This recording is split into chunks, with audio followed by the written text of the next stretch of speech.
Noah has an origin story. I don't believe that he has tights or a cape, but we do know that he really was kind of the first superhero. We don't know that he didn't have tights or cape because the Bible doesn't say he didn't, so let's just assume he did.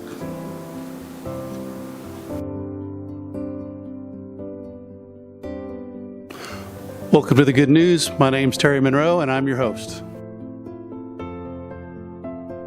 The law, also called the Torah, represents 5 books in the Old Testament. These 5 books are Genesis, Exodus, Leviticus, Numbers, and Deuteronomy. Some of those we've all read quite a bit. They're Genesis and Exodus. Most of us have read those stories, know them very well. We know Noah. We understand Exodus and Pharaoh and all those exciting stories. Some of the other ones, Leviticus, Deuteronomy, not quite as exciting, but definitely has a lot of content that I'm excited to tell you about as it relates to the law. Now, the first 5 books of the New Testament had several different names. In this case, we're referring it to the law, or just whatever book we're talking about. But there are different names for it, including the Torah. These books are traditionally Mosaic, that's another name for them, in nature, in that it is believed that they were passed down from Moses, who wrote them. The first 5 books of the Torah represent kind of 2 different things. Well, they represent a lot of things, but they represent 2 different things. One being the law, God's covenant with the Jews at the time and with mankind, and how that works, and the rules and the penalties for breaking the law. And then there's also the other side of the story. These books are stories explaining how creation was done and how the Jews were removed from Egypt and a lot of other different stories that you know within the Bible. So it's narrative as well as legalistic, I guess you could say. It does have the laws within it. So the question is, how does this play into the message for last week and this week and next week or whenever it comes out? Is saved from what? And how does the law play into that? So I'm excited about this. This has been a fun journey, and I hope you enjoy it. So let's find out together how this applies to saved from what. So through the Adam and Eve story, we can see that God responded in a way that was unmistakable. As I said before, he removed them. But the other thing we can take from that is he is a holy God that does not accept sin. And therefore, they were banished from the garden, and we were separated from God. And that's where we are today. After Adam and Eve left the Garden of Eden, what was next? Was there another covenant? Did something? How were people saved? What was God's will at that point? Did he just give up on us? And if there were new laws put into place, which I think there were, are we able to, or did we uphold those laws? And how did we do with that? So in this section, we're going to cover what is a covenant. A covenant is a binding agreement between 2 parties. It defines the relationship between the parties, how they will act, what they will perform, what they get in exchange for those activities. So throughout the Bible, you'll see that God gives covenants with individuals or a nation. And typically that involves, here's direction. If you decide to act upon it through faith, then you will be rewarded in some way or another. Sometimes we'll go through some of the examples of covenants just a second, but some of those usually end with you'll be rewarded with blessings, or you'll be rewarded with not dying. You do want to listen to what God's trying to make a covenant with you. The challenges can be the fact of trying to have the faith in order to support those covenants that God has put before us, because sometimes they seem a little nutty, and then in the end it's the smart thing to do. So the first covenant we see in the Bible is the Adamic covenant, which is the covenant with Adam, and it's a single law. We talked about this in the first module, and that single law is don't eat of the tree, and if you eat of the tree you will die. If you don't eat of the tree, you would have the entire Garden of Eden as your home. You would walk with God in obedience and live forever. Another one is the Mosaic covenant. I think I might be pronouncing that wrong, but that's the covenant with Noah. we know that story where build a boat, here's the dimensions, it's going to rain a lot, and if you don't, you will die. And the next one, Abram covenant, that was an act of faith. God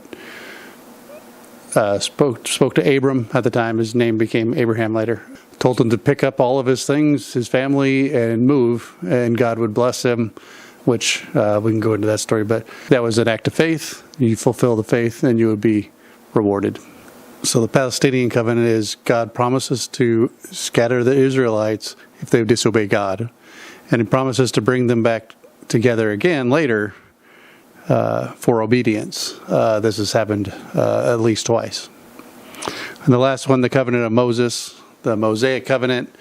This is a conditional covenant found in Deuteronomy. So let's pick one of these randomly and discuss it. So I think we're going to talk about Noah. It's lucky because I just happen to have the information we need to talk about that. It's weird. Anyway, we'll talk about Noah and Noah's origin story. All good stories, as we know, from Marvel have great origin stories, and Noah's is no different. Noah has an origin story. I don't believe that he has tights or a cape, but we do know that he really was kind of the first superhero, and we don't know that he didn't have a tights or cape because the Bible doesn't say he didn't. So let's assume he did.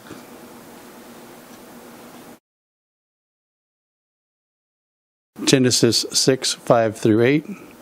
When the Lord saw that human wickedness was widespread on the earth, and that every inclination of human mind was nothing but evil all the time, the Lord regretted he had made man on the earth, and he was deeply grieved. Then the Lord said, I will wipe mankind whom I created off the face of the earth, together with the animals, creatures that crawl, the birds of the sky, for I regret that I made them. Noah, however, found favor in the Lord. The Lord was not happy.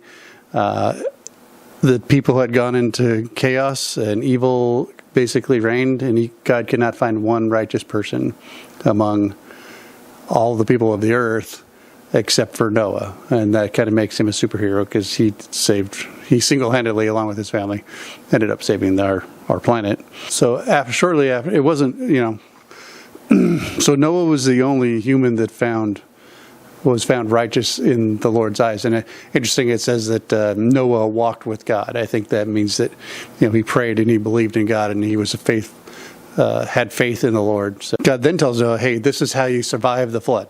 Here's the blueprints. Build this boat, which Noah probably had no idea what that was and what it would be for. So I'm speculating. And then Noah had to build this huge boat and follow all of these tasks for God. So again, it's an act of faith. Hey, I need to stop everything I'm doing and follow God. And again, the result of that would be, one, obedience to God, and two, therefore, being blessed in some way. So God floods the earth, and God fulfills what he says. He floods the earth. Noah is saved. They come to landing. They unload the ark, and then Noah, as he leaves the ark, builds an altar to God. This is again written in the Bible in Genesis. He builds an altar to God, sacrifices one of each animal, I believe, that's clean, and he also sacrifices some of the birds. I don't know, some examples of the birds. I'm not sure how that works, but he sacrificed some of the birds, and God is extremely pleased with Noah for his sacrifice and blesses him. One thing as a side note, which doesn't really have anything to do with this, but really is interesting, is at this point God is very pleased, and I'm not sure why, but God says that Noah is allowed to eat of the animals from this point forward.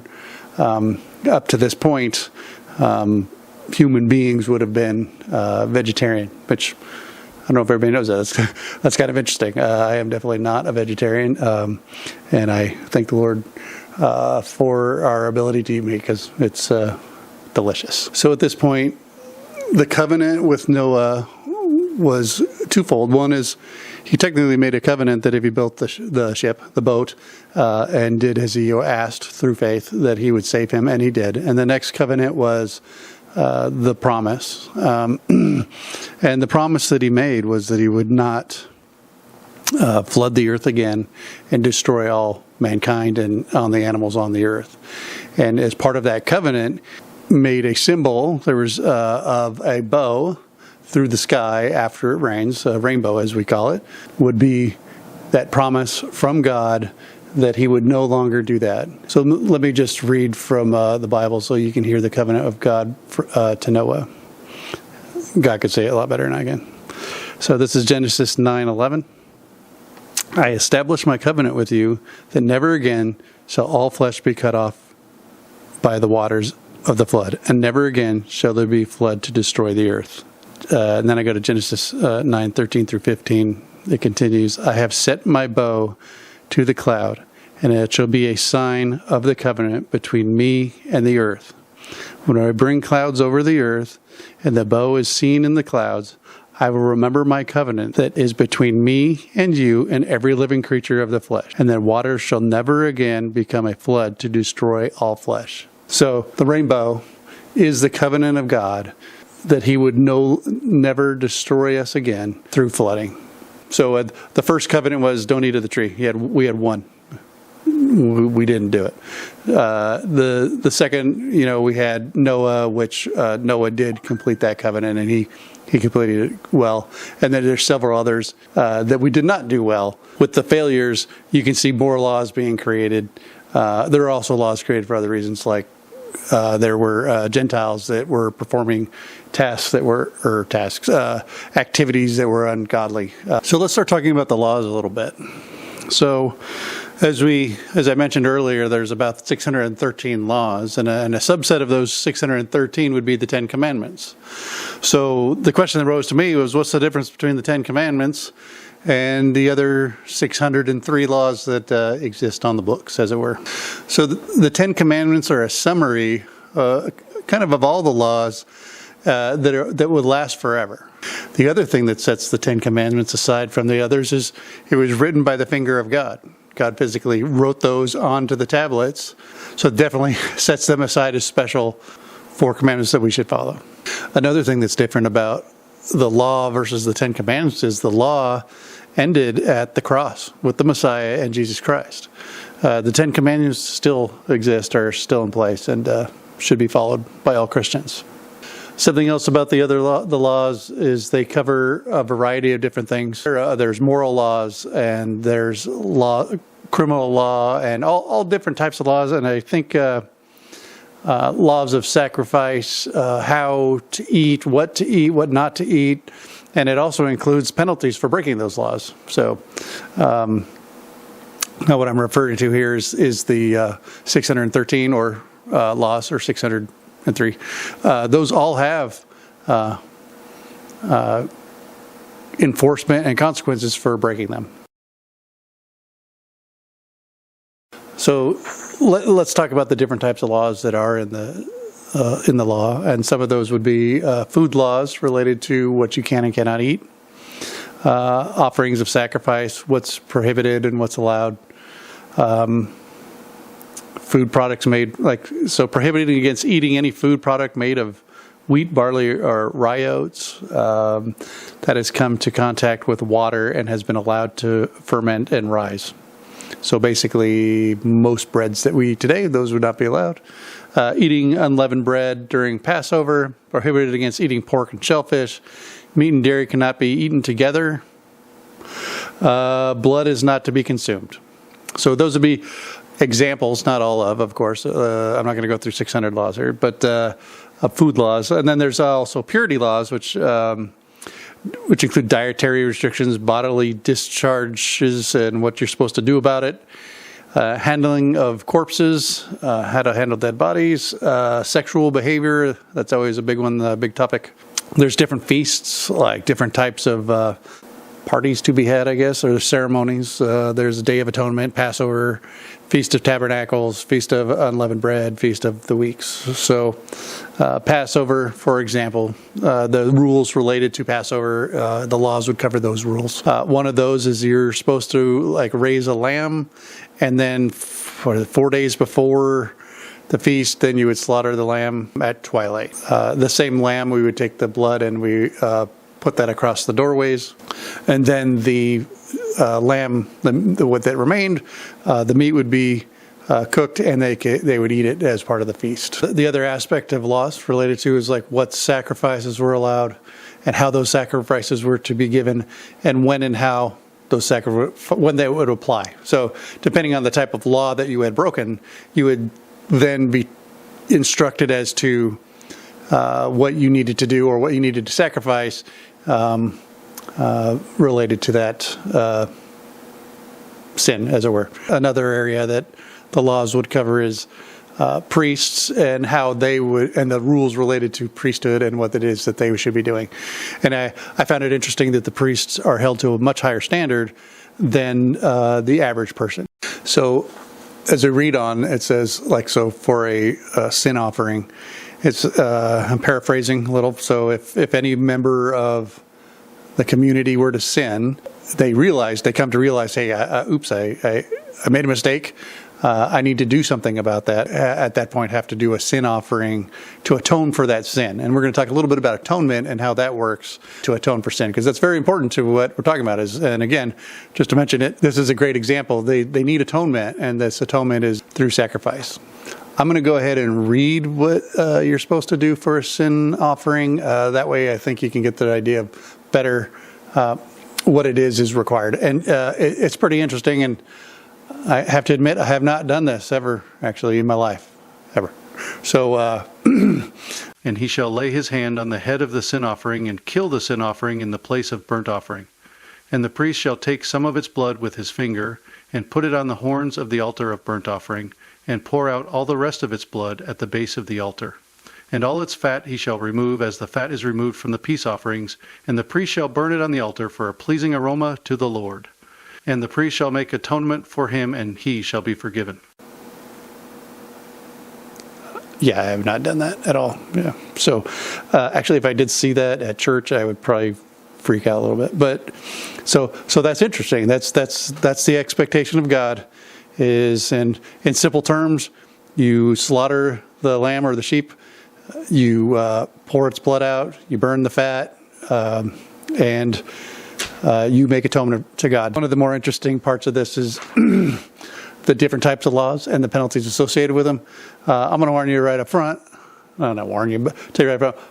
Most of them are you get put to death. There's not a lot of leeway here, but let's go through it, and we'll talk about each one just a little bit, not too much. So, for example, I pulled up some of the different examples of laws that could be broken and which ones are covered under the law, like idolatry, death penalty. So don't do that. Witchcraft, death penalty. Absolutely. So they are to be stoned to death. Blasphemy. Now, let's see, talking the name of Yahweh in vain. So that is, everybody has committed blasphemy. And by the way, that's execution by stoning. So again, one sin, that's all it takes. False prophecy. This is when you say something that is, you're saying that it is of God, but you are not speaking for God, or if you were speaking for another God other than the one true God. And the penalty of that, you can guess it, is death. Defiance of authority of God's law. What does that mean? Defiance of authority of God's law. Death in contrast to an offense committed by inadvertence. Bing. Okay, so in other words, you get put to death unless you did it by accident. Pretty sure most people walked up and said, it was by accident.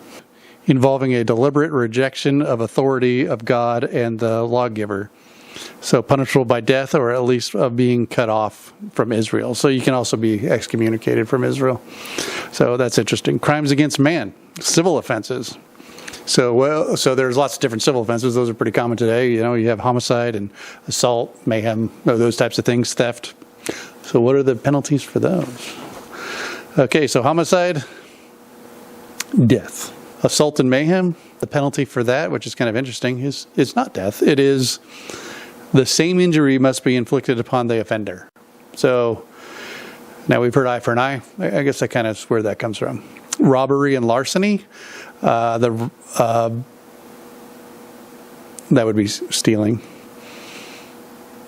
So if the robber or thief is repentant, then they are allowed to restore what was taken away. So, and if I'm getting any of these wrong, let me know, because these all go into much, much more detail. I'm just hitting kind of a high level, general overview. So,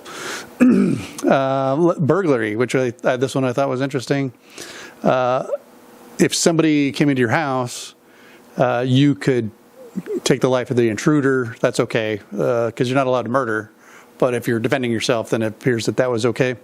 However, if they were to steal, in this case, it seems that the law talks about people stealing sheep a lot or something like that. But if they were to take something of yours, let's say a livestock, the person would have to pay you back, and they would have to give you 2 for 1 that they stole. So if they stole 1 sheep, they'd have to give you 2 sheep back.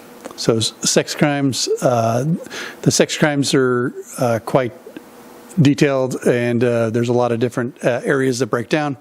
One of the things, or the reasons that I believe that this is this way, is because at the time, pagans were doing a lot of things that were unacceptable, and the Bible, God, wanted to make sure that the Israelites at the time understood what was right and wrong, to pointing out to things that today we would consider ridiculous, like it points out who you are not allowed to sleep with within your family.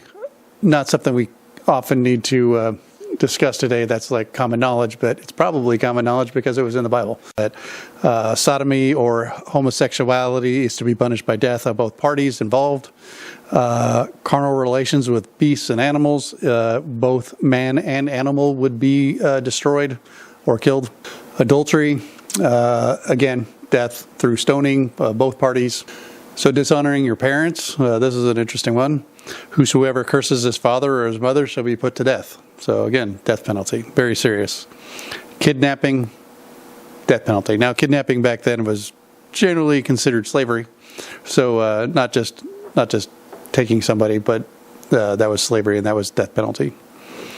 Malicious prosecution and perjury, that was death. That would be, I guess, lying on the stand, making false accusations about the person. And there was also property damage. Those are all under the law as well. Replace another with the same kind of quality. So you would basically, if you stole something or you damaged something, then you would have to replace their property.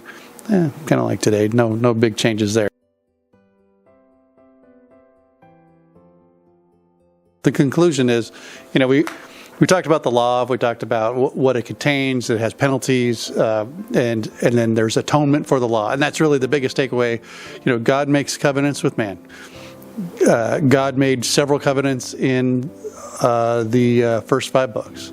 The law was created, it grew to 613. We still follow the 10 Commandments today. We atone for our sins. You need blood to atone for sins. And this is all through the Old Testament, that you need to have blood to atone for your sins. If it's not the blood of an animal, it was generally put to death, blood of you. So there was blood to atone for that sin, and that hasn't changed. So the question is, you might be saying,